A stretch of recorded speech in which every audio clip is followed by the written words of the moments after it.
अस्सलाम वालेकुम, welcome back my channel. उम्मीद करती हूँ सब ठीक ठाक होंगे और खैरियत से होंगे। आज हमारे किचन में मज़ेदार सा आलू गोश्त, पाकिस्तानियों की फेवरेट डिश या पाकिस्तान की कॉमी डिश आलू गोश्त।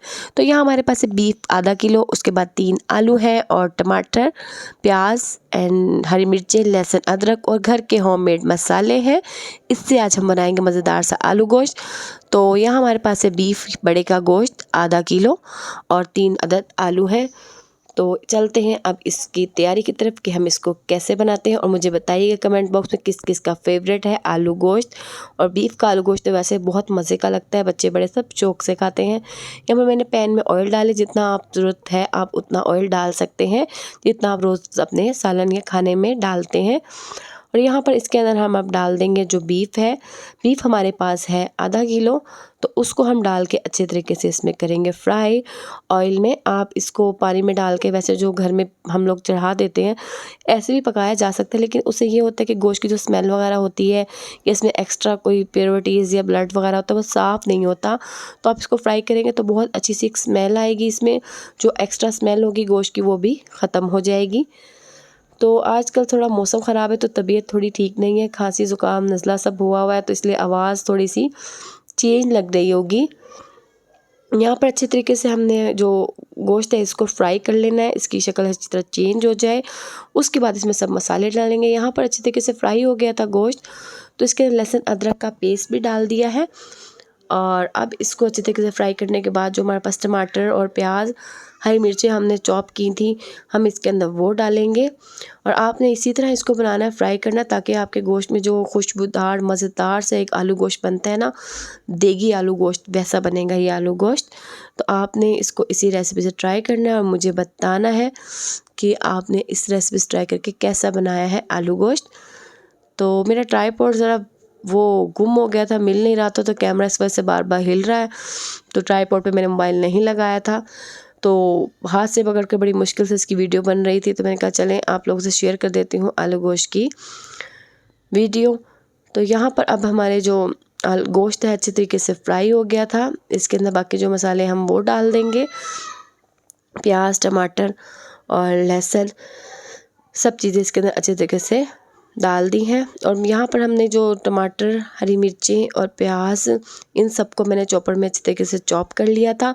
ये भी हम गोश्त में डालकर अच्छे तरीके से इसको फ्राई कर लेंगे, अच्छे तरीके से इसको फ्राई कर लेंगे। अब हमने डाल दिए इसके अंदर टमाटर, लहसुन, अदरक, हरी मिर्चें जो चॉप की थी वो अच्छे तरीके से इसमें डाल दी हैं और इसको अच्छे तरीके से भून लेंगे।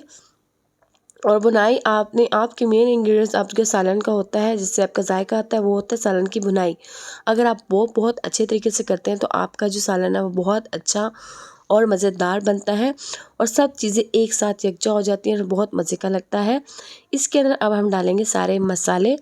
और मसाले यहाँ पे हमने हल्दी ले ली है, जितनी आप अपने खाने में डालते हो उतनी डाल सकते हैं, ज़्यादा कम।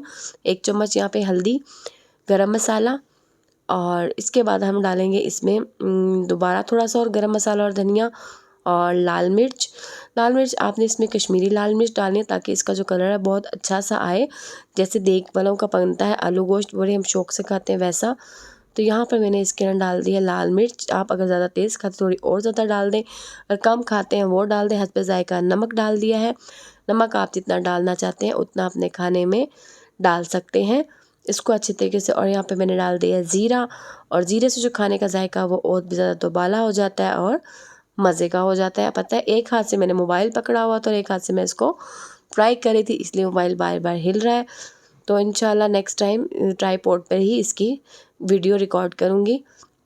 तो हमने अपने जो सालन का अच्छी तरीके से इसके मसालों को सबको फ्राई कर लेना है, जब तक कि मसाला ऑयल ना छोड़ दे।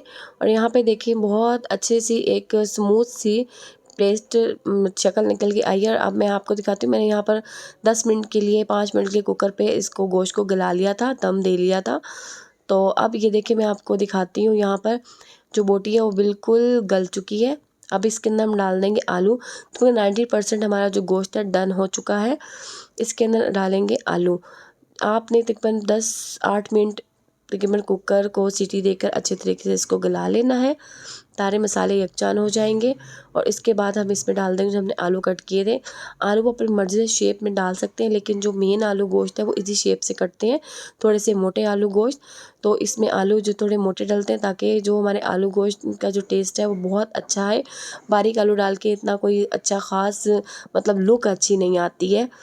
तो यहाँ पर आलू आपने डालकर इसको अच्छे तरीके से भुनाई कर लेनी जब तक कि मसाला ऑयल ना छोड़ दे। यहाँ देखिए एक बहुत ही अच्छी सी तेज़ सी मज़ेदार सी शक्ल निकल के आई, क्योंकि मसाले को हमने अच्छी तरीके से भून लिया था।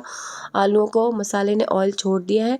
अब इसके अंदर हम डालेंगे पानी। जितना आपने इसमें शोरबा करना है उतना आप डाल सकते हैं। आलू गोश्त तो बग़ैर शोरबे के इम्पॉसिबल के मज़े के नहीं लगते। जो हम बीफ के इसमें आलू गोश्त बनाते हैं वो बहुत अच्छा और मज़े का लगता है। यहाँ पर मैंने आलू डाल दिए। इतना पानी डाल देना है कि आपके आलू भी गल जाए और शोरबा भी रह जाए। तो यहाँ पर अब मैं आपको तकरीबन इसको पानी मिक्स करके 15 से 10 मिनट बाद इसको ढक देंगे। जब आलू गल जाएंगे फिर इसकी मैं आपको फाइनल लुक दिखाऊंगी कि हमारा मज़ेदार सा आलू गोश्त बनकर तैयार हो जाएगा। लास्ट में आपने इसमें गरम मसाला और दूसरे भी चीज़ें डालकर इसको गार्निश करें। चलें जी, यहाँ पर अब मैंने इतना पानी डाल दे कि हमारा शोरबा भी बच जाए और आलू भी गल जाए। यहाँ पर आलू गोश्त गल गए थे। एक बहुत मज़ेदार सी यमी सी लुक नज़र आ रही होगी आप लोगों को। आलू अच्छे तरीके से गल गए थे। तो इस रेसिपी को ज़रूर ट्राई कीजिएगा। मेरे चैनल को सब्सक्राइब कीजिएगा। आप देखें यहाँ पर मैं आपको दिखाऊं कितना अच्छी सी इसकी शक्ल नज़र आ रही है। मैं आपको डिश आउट करके यहाँ पर मैंने इसे डिश आउट कर दिया है।